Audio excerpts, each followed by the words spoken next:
Hi friends, இந்த வீடியோவில் வந்து நம்ம என்ன பார்க்க போகிறோம் அப்படின்னு கேட்டிங்கன்னா, இப்போ வந்து நம்மளோட அமரன் திரைப்படத்தோட ஒட்டுமொத்த வசூல் வந்து அசால்ட்டாக வந்து நம்மளோட குபேரா திரைப்படம் இப்போ வந்து அஃபிஷியலாக தாண்டி இருக்குது அப்படின்னு நியூஸ் கிடச்சிருக்குங்க. ஸோ அதை பற்றி அந்த வீடியோ நம்ம டீட்டெயிலாக பேச போகிறோம். இப்போ தனுஷ் மற்றும் சேகர் கமலா இயக்கத்தில் உருவாகி கடந்த வாரம் ரிலீஸ் ஆன திரைப்படம் தான் குபேரா. ஸோ இந்த திரைப்படத்தில் தனுஷ் கூட சேர்ந்து ஒரு ராஷ்மிகா மந்தனா, நாகார்ஜுனா அவங்க எல்லாருமே நடிச்சிருந்தாங்க. ஸோ உலக அளவில் வந்து இந்த திரைப்படம் வந்து 110 கோடிக்கு மன வசூல் செஞ்சுச்சு அப்படின்னு சொல்லப்படுது. ஸோ ரொம்ப பேர் எதிர்பார்ப்பு வெளியான இந்த திரைப்படம் வந்து தமிழ்நாட்டில் மட்டும்தான் வந்து ஒரு கலைவான விமர்சனம் பெற்றுச்சு அப்படின்னு சொல்லலாம். ஏன்னா தமிழ்நாடு மக்களுக்கு அவ்வளோ லென்த்தான படம் கொஞ்சம் ஸ்லோவாக போனால் வந்து பிடிக்காது அப்படின்னு சொல்லலாம். ஆனால் வந்து தெலுங்கில் வந்து இந்த திரைப்படம் வந்து மாபெரும் ஒரு பிளாக் பஸ்டர் அப்படின்னு சொல்லலாம். ஸோ சமீபத்தில் கூட வந்து படக்குழு அனைவரும் சேர்ந்து வந்து இந்த திரைப்படத்தோட வெற்றி வந்து பிரம்மாண்டமாக வந்து கொண்டாடினாங்க.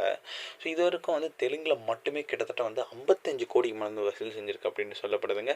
ஸோ இதன் மூலம் வந்து சிவகார்த்திகன் நடிப்பில் வெளியான அமரன் திரைப்படத்தோட தெலுங்கு செய்த மொத்த வசூலே வந்து 53 கோடி சம்திங் தான். ஸோ இப்போ வந்து அசால்ட்டாக வந்து நம்மளோட குபேரா திரைப்படம் தான் அது வந்து அஃபீஷியலாக முறியடிச்சிருக்கு அப்படின்ட்டு சொல்லப்படுது ஒரே வாரத்தில். ஸோ இந்த ஒரு விஷயம் தனுஷ் ஃபேன்ஸ் மத்தியில் ரொம்ப ரொம்ப ட்ரெண்டிங்காக போயிட்டுருக்கு.